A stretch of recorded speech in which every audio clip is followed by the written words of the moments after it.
UCE results were released yesterday. A couple of things did stick out. Some, the usual. Sadly, the usual. There are districts which are always among the worst performing. We this morning want to try and understand what's the real issue and what can and what should be done, plus a plethora of other issues. Over 4,000 students had their results withheld. Why? Because of malpractices. Who is to blame here? Is it UNEB? Is it the schools? Is it the students? We need to see how this gets remedied, plus a couple of other issues that are of concern, of interest, as far as yesterday's results are concerned. Let me get to my guests. We have Chris Bwire. Chris is the head teacher of Mpoma Girls in Mukono. Good morning, Sebo. Good morning, Joel. We're also joined by Jackson Atria. He is a trainer and a researcher with WEZO. These are folks that are involved in education, research, and so on. Good morning. Morning. Good morning, viewers. Chris, let me start with you. How did you folks perform? Mukono was among the best. It was actually the very best. The very best in Uganda. Okay, and how did Mpoma Girls perform? Fantastic. Your best had how many? 9 in 8. Anyango Francis, a young lady from Toro district, deep in Nagongera.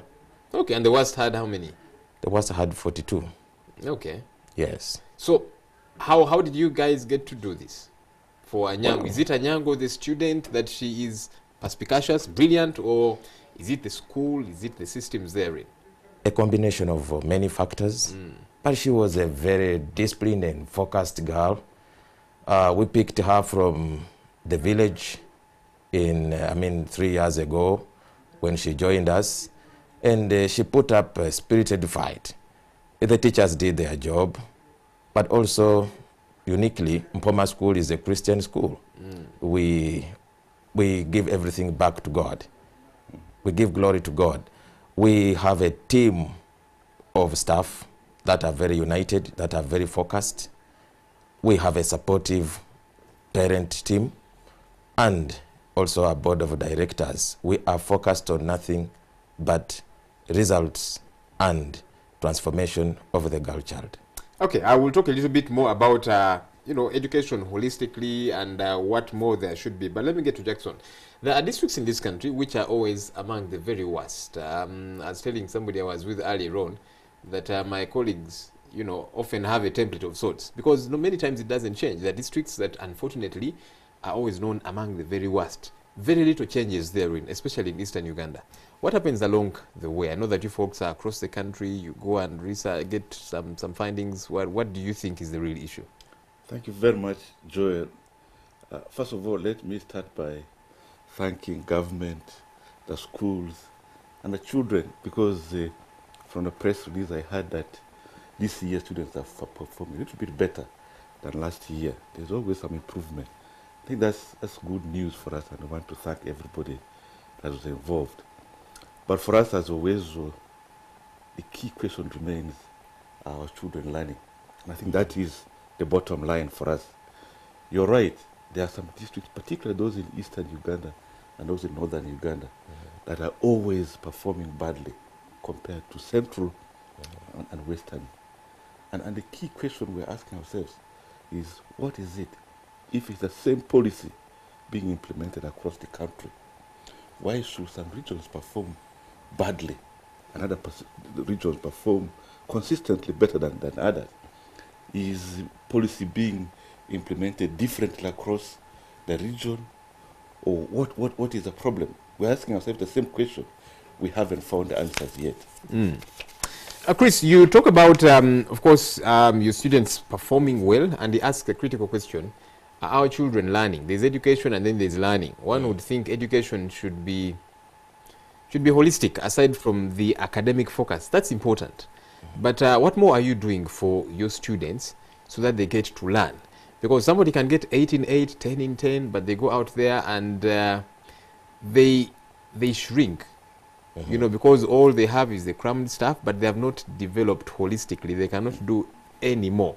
There are folks you meet, they probably have got a first-class degree from a university somewhere, but you sit down to have a conversation with them and you are struggling to see the first-class degree. With all due respect to those that got first-class degrees, I think when you're at school, try and excel. That's important, yeah? Sure. But what more do you give to them besides, the subjects and all these different things?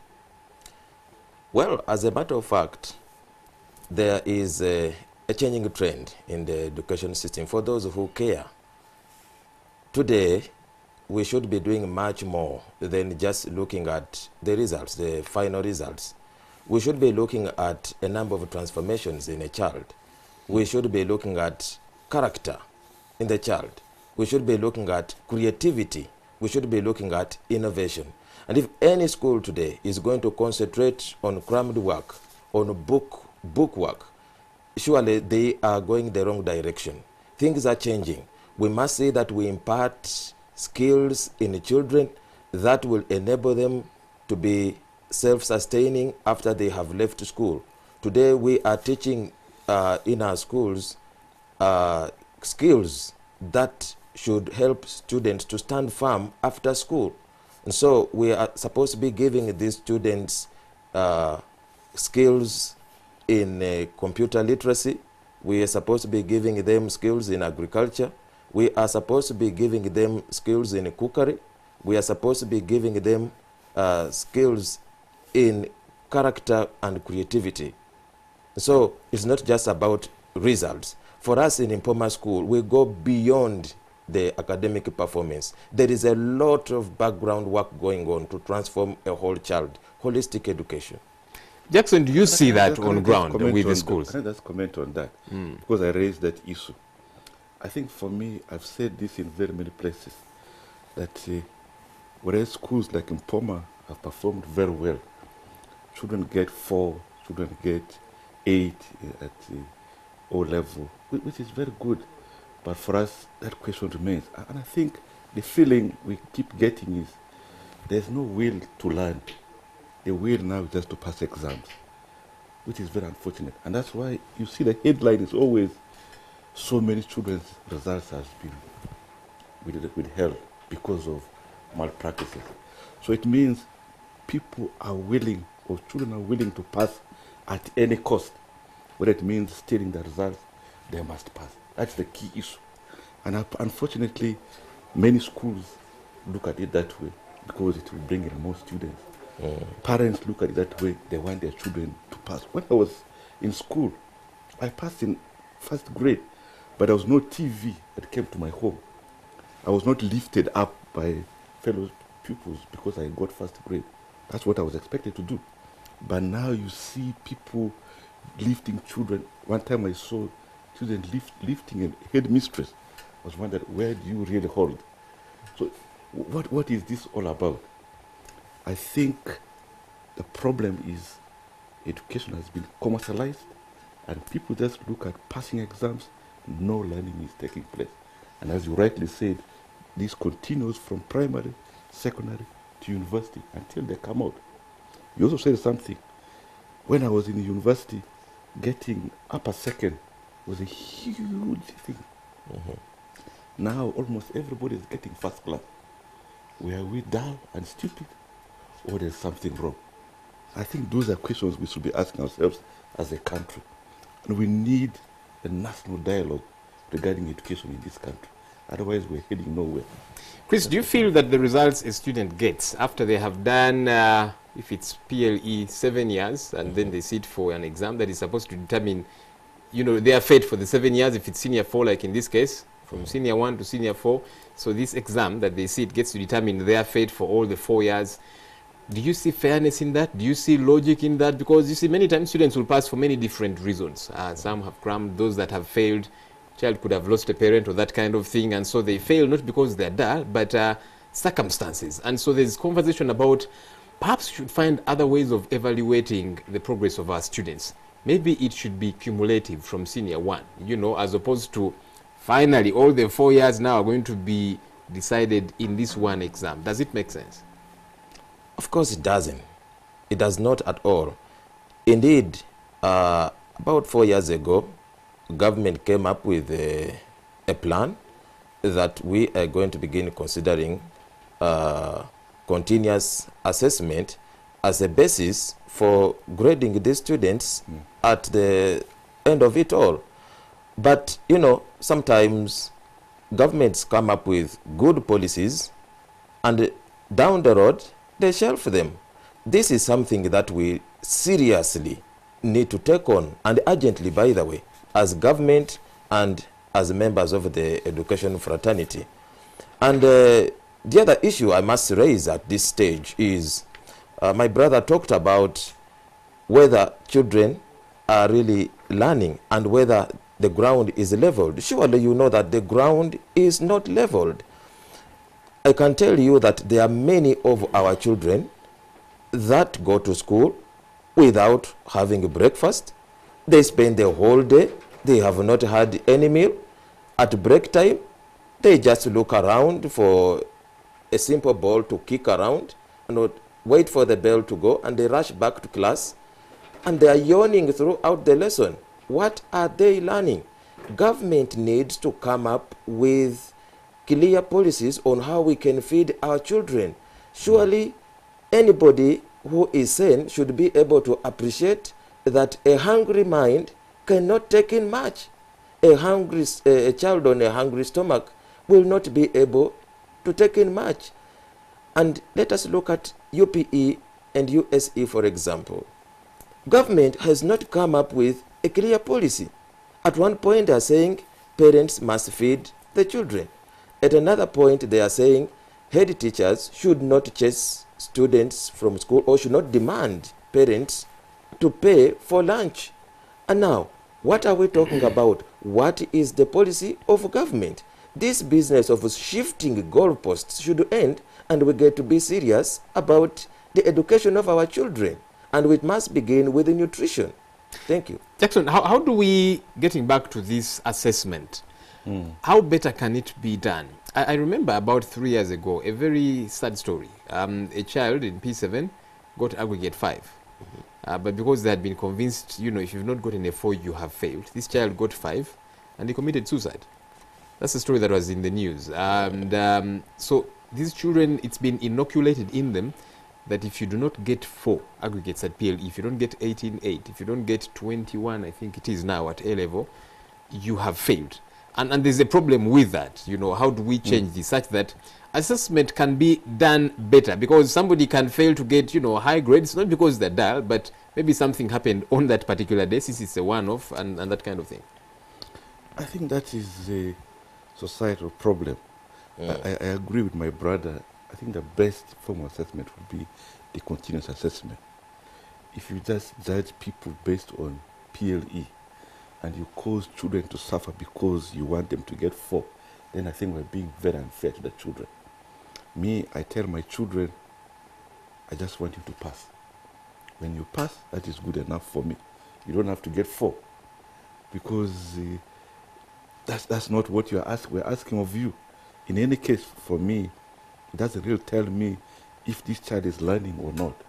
But if you continue assessing children, and then you know, during our time, those children who eventually get first class at university, if you went backwards, you will see, right from P1, this is consistent. But now, a child gets 4 in primary level, O level drops at a 6. When he reaches university, maybe a pass degree at best, or something like that. So that consistency is not there. So you're causing a child to commit suicide because of missing 1 point. I think that is very unfair. Let's talk about results of withheld students. 4,525 students had their results withheld. Why? Because of malpractice. And Chris, there's debate on this because UNEB will say the schools are responsible. UNEB will say we have, you know, released the papers, the question papers, and they go out there. Head teachers are in cahoots with the supervisors. They bribe them. Then the teacher comes in, gets to the blackboard, and literally does the paper for the students. They just keep, you know, copying and pasting. There's that bit. Other times, of course, schools, whether it be their head teachers or teachers, are again in cahoots with UNEB officials who leak the exams to them. How do we nip this in the bud? Because you see, what this does is when there's a lot of people that are accused to be cheating, even those that will excel, like now your students, people will think, wait a minute, did they excel legitimately, or was there some cheating too? So we need to clean up this. How do we do it?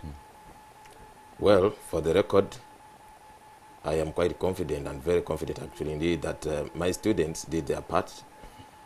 But 500 students' results being withheld. So high a number. It's regrettable. It hurts even to think about it.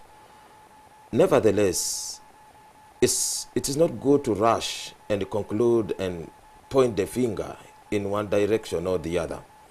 I think what I know is that UNEB has not yet come out with the exact explanation of what happened. I think what is going to happen is that UNEB is going to invite these schools. They will give them an opportunity to appear and defend themselves. And I can only point a finger after these people have appeared. There is the rule of justice. You cannot just write them off that they cheated. They will be given an opportunity to appear. They defend themselves. Those who are found guilty, I think UNEB is going to cancel their results. And I pray UNEB cancels the results of those who are found guilty, because this must stop. Two, I must say that it is important and very, very important that UNEB does its work. It must do its work because it is the body that is mandated to manage the examination process, including sealing all areas of leakage. And for us, the professionals who are involved in this business, we have got to know that we have a professional code of conduct. And one of the issues that we have is that we must wash our hands clean as far as examination malpractices are concerned. We are supposed to be clean because we are the ones that are supposed to teach this to the young ones. And I also want to take on the press, the members of the media. Just get any newspaper today. They have ranked schools. They are ranking from the best to the worst. Actually, there are newspapers which come up and say, worst performing schools. To whose benefit is this ranking of worst performing schools intended? But your schools jubilate when your students perform. You throw a party and the media comes. These ones are celebrating. Why? Because they performed excellently, and so we show that. I remember the last time when you celebrated your birthday. You celebrated your birthday. I remember even you received the congratulatory messages here on NTV. Is it bad to celebrate an achievement? What I mean is ranking worst performing schools is mocking someone who is struggling. But does it not come? You see, for us, we are conveyors of information. UNEB gives us this information. You know, and many times we even hold their press conferences live. We carry them live. And so they read to us, you know, the chairperson of the board and so on. They tell us now these are the best performing, these are the worst performing, and we are giving out information. That is our role. You are giving out information, fine. But you have just asked the question of a child who got 5 having expected 4, and this child committed suicide. How is the press, how is the media helping to curtail this practice which is actually hurting the education system? We have actually had in the past, ministry has been advising the media to begin ranking schools following what we call value addition. That means a child who went to senior 1, say with the aggregate 19. What does this child eventually get at senior 4? And then we try to see to what extent has this school improved the performance of this child. Many times, we have schools that take on students of only 4 and 5. And then, these schools come up and produce so many students in Division 2 at S4. Now, you compare this school with another school in Nakapiripirit, in Busia, in Oyam, along the same yardstick. I think this is part of the problem. You are blaming Eastern Uganda, Northern Uganda. Have you looked at what these students actually got at P7? I do hear you, Chris. I think as the media, we need to do some more digging. Besides saying these are the worst, can we put some meat to that? What are the circumstances under which they study and so on? But shouldn't the conversation begin? He talked about him as a parent. He tells his students, his pupils, his children, that look, you don't necessarily have to excel. If you excel, good. If you don't, that's okay. You're still my child. But you know, schools, head teachers will beat students who are failing to perform certain ways. And so the students get vilified. They feel, if you don't perform this way, you are bad. There's a problem with you. So you get beaten, you get punished. And so it begins that way and it keeps cropping up. Joel, this question you asked is very important. Before we leave it, can I say something? Please, about please. it? Because malpractice has become a huge issue. When you see 4,000, 5,000 children, results even with health, that's a huge problem. Who should we hold responsible? For me, it comes down to all the stakeholders. That as a country, we have lost the will to learn. We just interested. The only will that is left is to pass exams. And yesterday, or the day before, I heard people saying, this school, the government must come up with a law. I think law is not the solution. If you bring a law, then people find other ways going around the law. I think it is changing mindset. Can we begin to think about children's learning rather than passing exams? If we continue thinking about passing exams, and that is PLE, UCE, then at A level and the university, and as you rightly said, people will just be stealing exams to pass at this point and continue. But if a process of maybe continuous assessment, that during the term or during the year, whatever you do accounts for 50 or 60%, exam will only be 50% or 30%, then maybe that's where we'll begin to avoid some of these things. People should not think about children passing exams. People should be thinking about preparing children for the future. Exactly. They have a life to lead, and we're not helping them by what we're doing now. And even the curriculum needs to be thought about. Ironically, people who actually fail, maybe at O level, and eventually go through technical schools, in the end, come out better because they take a longer route, go for diploma, higher diploma, and eventually get to university.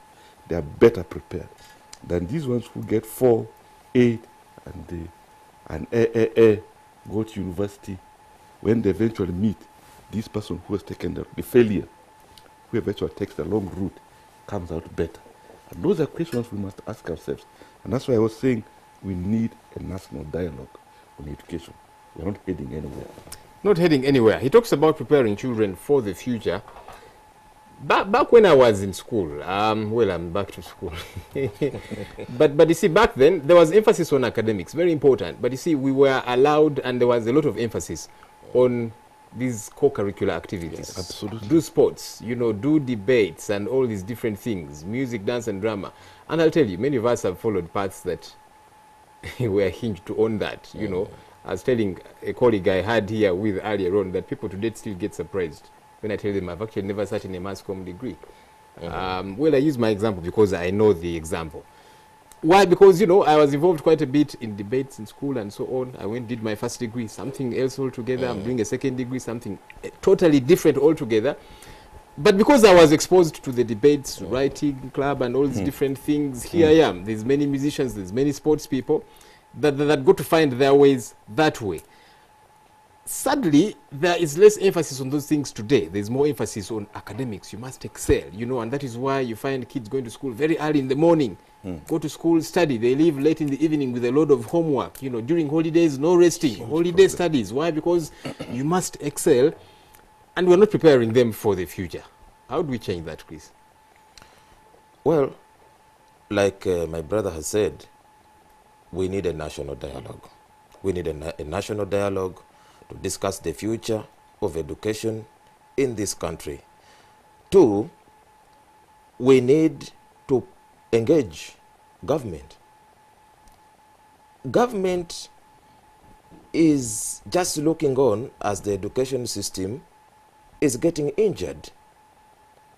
They have no willpower to engage any policy that comes. You see, look at like the issue of closing schools. These schools which don't have licenses. There are so many schools which have been lined up to be closed. And they are saying they are not going to allow these schools to open. 2 terms down the road, you will find these schools open, and again we shall be back to square one at the beginning of next year. For once, can the Minister of Education come up and say, let us not open these schools, and that is said until they meet the standards. Secondly, why did these schools open? How did they start in the first place? I thought that for a school to begin operating, it must be given a license. So how did we end up in shutting down so many schools? There are these issues of the curriculum. Can we come up with the curriculum that fits today's challenges? A curriculum that addresses the challenges of the 21st century. Government needs to take up this as a matter of urgency. And finally, let us encourage our schools to go far beyond results, academic results. There is a lot that should happen in an institution, an education institution. There is so much. You have talked about the sports. We have to teach children about God. Because when you make these children just get excellent results, when they have not known God, we are only training clever devils. We must move in that direction. We must teach these children about character. Because we have had well-learned people in this country that have embarrassed us. Because they simply went to school to learn. Hardly any education. And can we also teach these young minds about innovation? I've heard of Japan. I have heard of China. I am told the watches we wear and some of the handsets, the phones we use, are actually the handiwork of students in school. For us, what is happening? Joel, I don't know where you went for primary school, but I was in a primary school deep in Busia district. We used to do handwork. We would make brooms. We would make sandals from tire. We would make balls. Today, what is happening? Interesting question. What's happening? What's happening? All right, we're opening the phone line so you can get in touch with us and share your thoughts. UCE results were released yesterday, but we're grappling with the question, are our education standards all right? What can be tweaked around? What can be done better? There are those that are excelling, there are those that are failing. Those failing, what can be done? Those that are excelling, are these children learning holistically? What are the other issues that can be dealt with? All right, let's see if we can speak to somebody. Hello, good morning. Hello? Okay, we will get back to that in a bit. Physics and biology, you wanted to add some, Dora, go ahead. As we wait for the callers to come in, you raise another sticking issue, the issue of homework.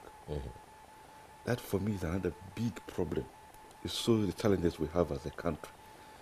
I don't know, if you're the headmaster, I don't know. But it seems the issue of scheme of work, lesson plans are no longer talked about in schools. The main method of teaching now is homework. Kids wake up at 6 o'clock to go to school. They're at school up to 5, 6 or 7. They come back with homework, 5 subjects. And they have to work up to 10, 11 p.m. They wake up at 5 a.m. again. When are these kids going to rest? When are these kids going to play? When are these kids going to get time to think? I mean, that's a huge, huge challenge. We cannot teach children using homework. That is preparing kids just for exams. It still comes down to the same issue for me. As well as we do research. And what we found, we've always printed the results, published the results, and people have seen children are not learning. And for us, we're saying now the dialogue must start from down. it must start at the household level. We release these results up to the household level. Let a man and his wife begin to think and talk about the performance of their children at the household level. Let it come to community level. Let dialogue continue at district level and eventually at the national level. So the policy is informed by what is actually on the ground. Right now, this top-down policy, where professionals think they know the situation, is not helping us. I think policy must now emanate from down, from the people themselves who are affected by policy. Physics and biology, Chris, were the worst done, and that's not surprising. Nearly every year we get to see there's a problem with sciences. Government says sciences should become compulsory. What's the issue? Are they so hard? Is it lack of empowering the structures? Because, you know, there are schools in this country where students get to meet this equipment for the first time in an exam. That's when they meet a laboratory, something, burette or whatever the case might be, for the first time. Are we on track when government says focus should be on sciences, but are we doing everything that must be done to make sure that sciences are buttressed? Well, it is true that physics and biology were the worst done subjects, and it's very, very regrettable because these are compulsory subjects, and this perhaps led to a backdrop in the performance of quite a number of schools. I must say that, especially for physics, you need a well-established lab to teach physics well. You cannot go about it. I mean, you must have a lab if you are to teach physics. The challenge we get in institutions that cannot provide a science lab is that the students are going to interface with the apparatus just a few days to the exam, and I've had some cases they interface with these apparatus on the very day of the final exam. I think, Joel, we could ask government to do a lot of interventions in this area. First of all, the science equipment is quite expensive. Government needs to come in and support all schools, not only government, all schools, both USE and the private ones. They need to support them. They can support them by providing these apparatus. But the private schools charge exorbitant fees in school fees. Well, that's you know, what you look at some of the curriculars and some of the requirements and the tuition fees, and you're thinking, wait a minute. I think, Joel, you've not gone down to the field. What is happening? Oh, we have. Of course, that doesn't speak of all schools, without a doubt, yeah? Yes, if you said that. But obviously, it cannot be all of them. But many private schools, without a doubt, have become businesses. And so they are looking for how can we extract as much money as possible. So, you know, why should government come in for those? Not that it shouldn't, but I'm thinking, shouldn't this money be used for some of these as opposed to profit for the proprietor? If a government cares about the future of this country, it must show critical interest in the direction the education system is taking. And therefore, we should not hide our heads in the sand and say because private schools are a business, government should not intervene. Government must intervene. I will tell you that those apparatus that you are talking about, those chemicals, are very, very expensive. Government can come in and remove the taxes to make them more affordable to these schools. Government can come in and offer loans to these schools. If a government can offer loans to individuals to study at university, if government can offer loans to members of parliament to acquire vehicles, why would... No, those ones are actually not loans. It is money we just give them. Thank you. So why would a caring government not give money to schools to acquire science equipment? I will also tell you that when the government receives aid in the form of science equipment, they target selected schools.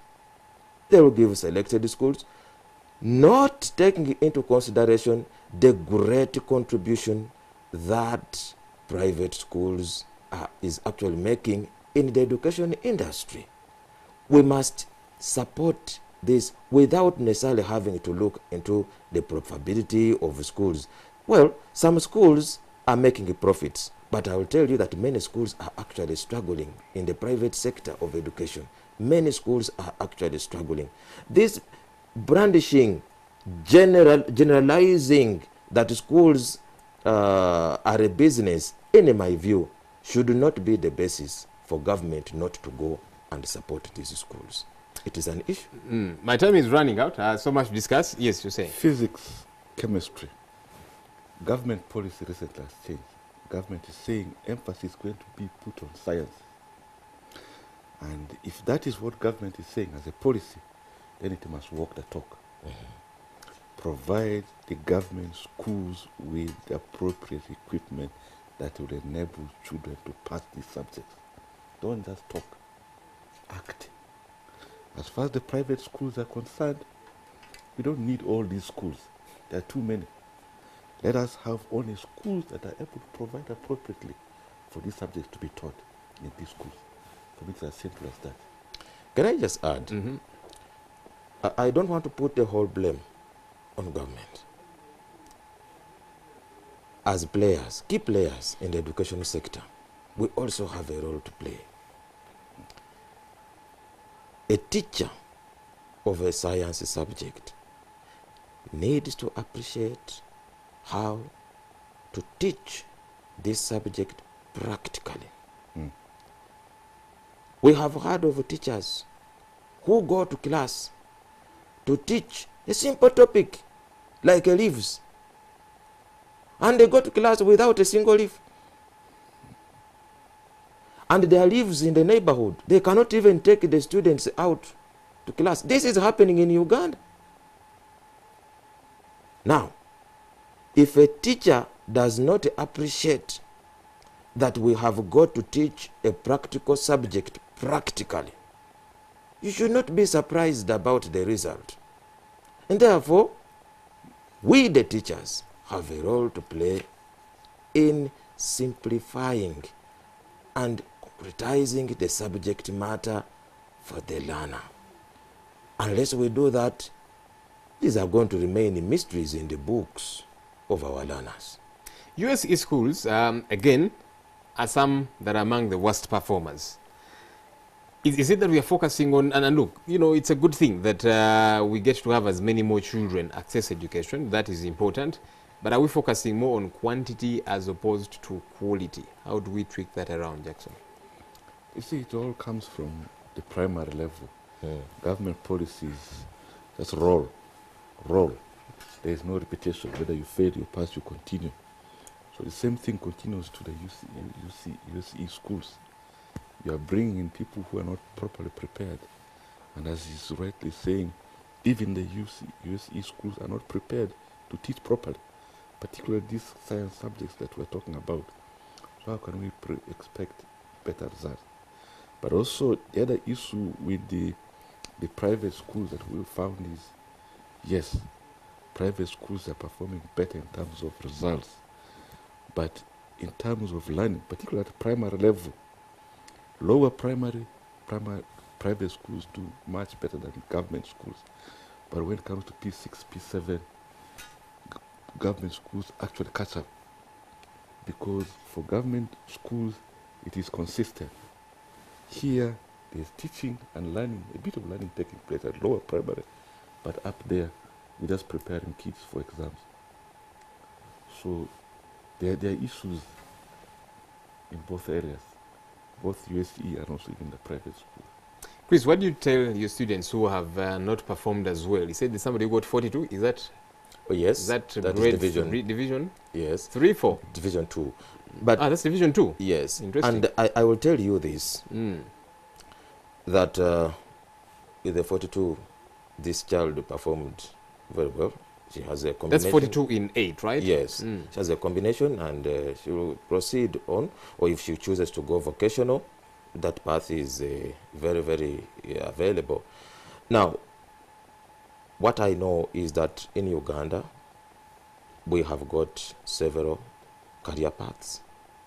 So a child who has not excelled so much can still have an opportunity to branch off and go vocational to technical. And that is also a wonderful path. In fact, it is a path that we want to encourage very many of our students to take. I don't even want to rule out students who have excelled from taking the vocational path. You can still get your 8 in 8 and take the vocational path.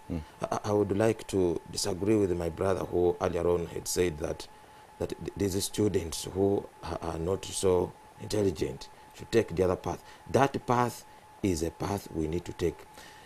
And what we are doing in some of our schools is that we are, hybridizing the curriculum.